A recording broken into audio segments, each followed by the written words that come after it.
Drums. Doom, doom. 2 drums because it's week 2. Week 1 recap. 10-6. 10-6. Yours truly went 10 games correct, 6 games wrong. Chiefs, Steelers, Panthers, Vikings, Seahawks, and Broncos all lost. Chiefs only lost by 1 point. I predicted them winning by 1 point. The margins are that small in this game, so anything can happen. Week 2, I know you liked week 1. We're going to get a dose of more of that in week 2 here. So get ready and locked in for NATOR'S week 2 picks.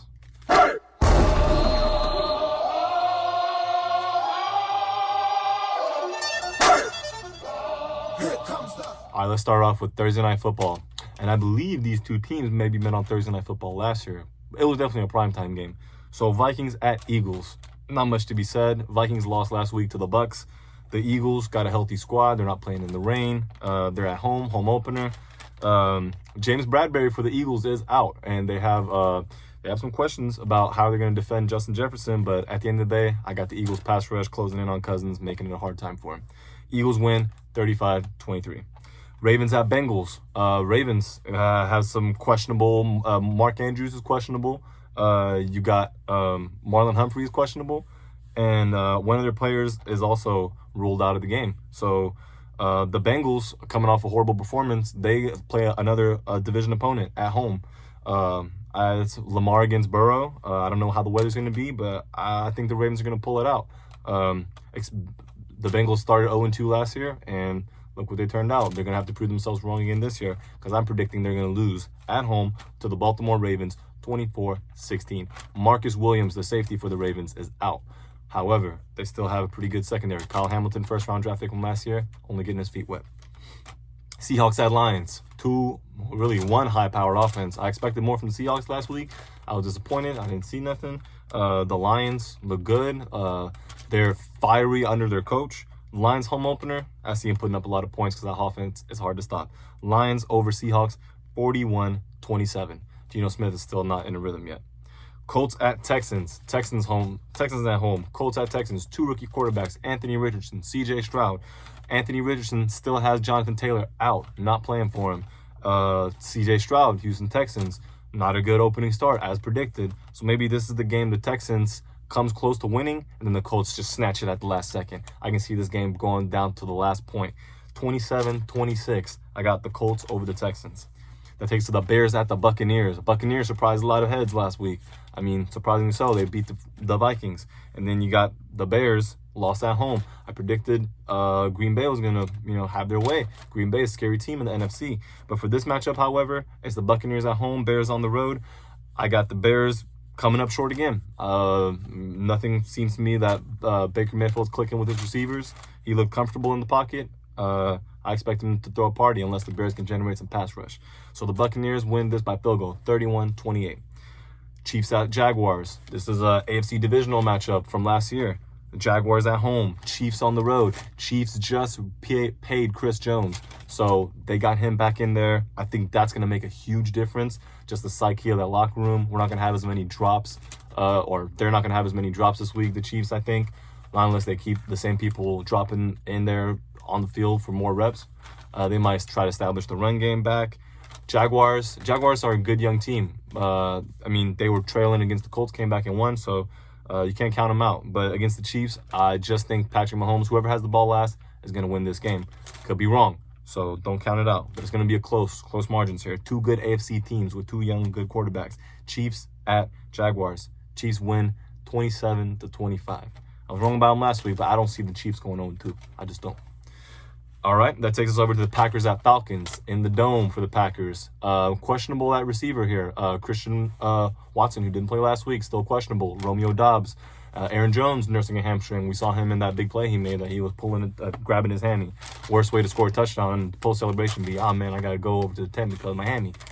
Falcons were impressive in their opener. I was wrong on my upset alert from last week, but I don't see why they come out here, getting off to a good start. But the Packers, I don't even know why I predicted the score so high because their secondary is very good. But if they can't stop the run, and I see the Falcons putting up points there because they do have a good 2-headed monster at running back. So I can see the Packers coming up on top here because I think they're just going to manage the end of the game better. Jordan Love's more experienced with his team than I think Desmond Ridder is with the Falcons.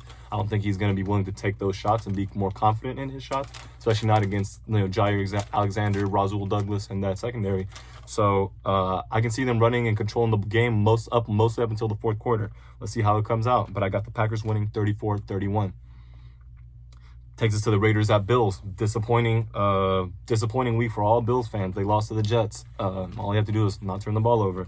And you got the Raiders coming off a big win. Jacoby Myers, 2 touchdowns. When the opposite side matchup between Pat Surtain and Devontae Adams had a fairly neutral there. Not one man got better than the other. So Devontae Adams didn't score a touchdown. Jacoby Myers stepped up. Broncos couldn't capitalize after they got the ball back in the fourth. They're 1-0. And I'm going to say this is the upset of the week because the Bills are at home now. Their home opener after that disappointing loss. Upset alert. Yep. After that disappointing loss, I think they're going to come back home, have the Raiders come in there, and then take another win from them. I think the Bills are going to start 0-2.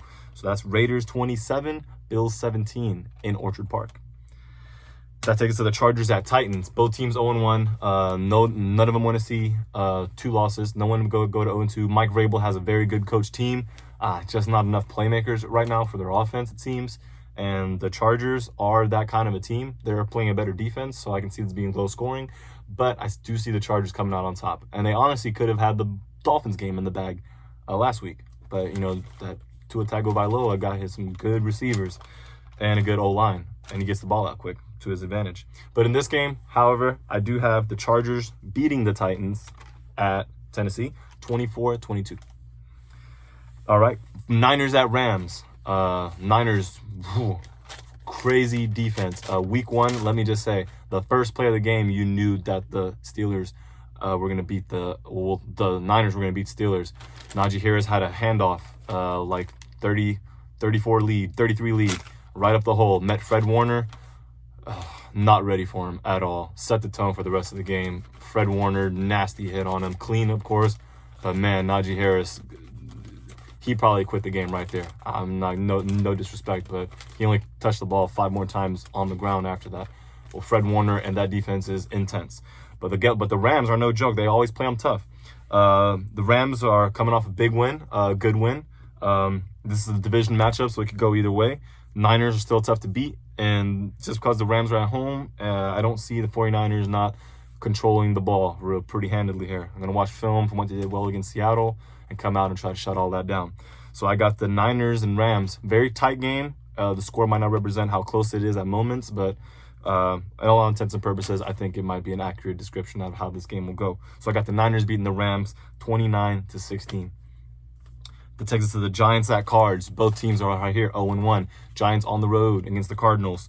Giants coming off of an embarrassing loss, rightfully so. They need to have their heads up right. Cardinals could have started the season 1-0, beating the Commanders last week, a game they were very much in. This game, very similar to 2 teams kind of just not wanting to lose. The team that commits the most penalties, I think, probably is the one that's going to scratch and lose.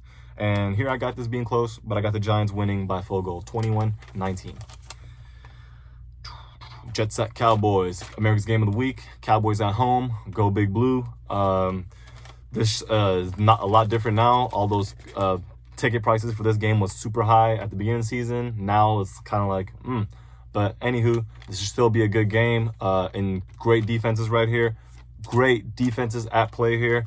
The one offense is gonna have the better of the other defense, and I got that being the Cowboys. Cowboys taking it home, baby. 27-6. That takes us to the Commanders at the Broncos.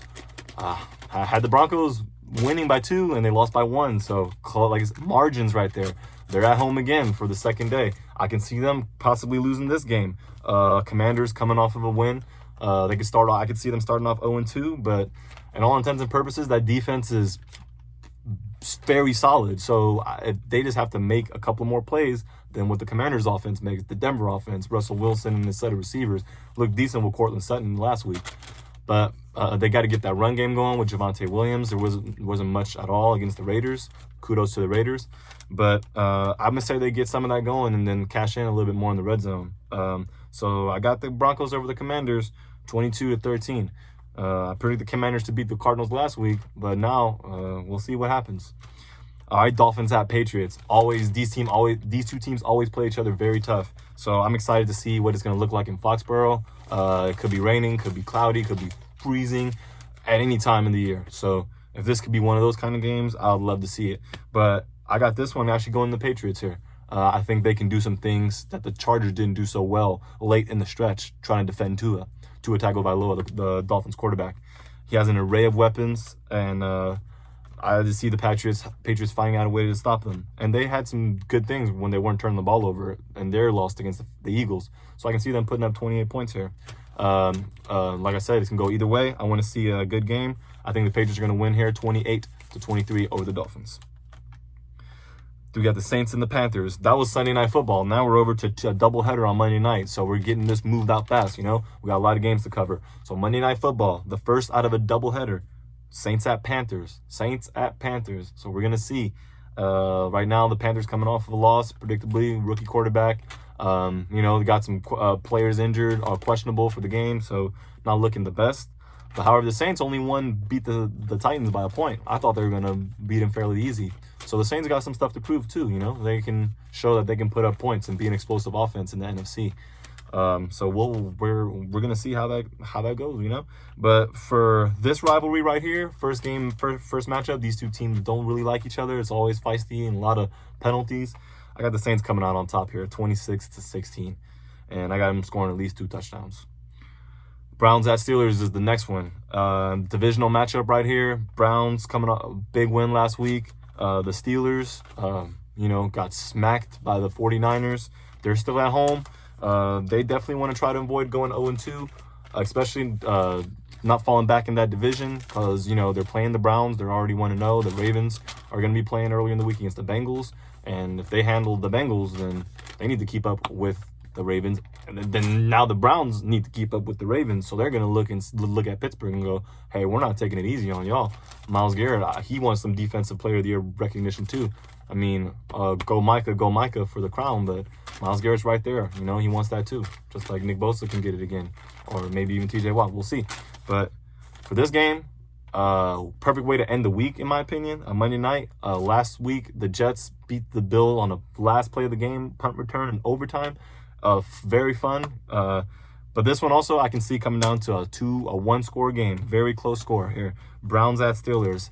I think they're just a little bit more experienced and more in tune with how to finish the game. The Steelers were getting lucky winning a lot of games late last year, so now they're really going to be tested. So this is going to be a test for them right here.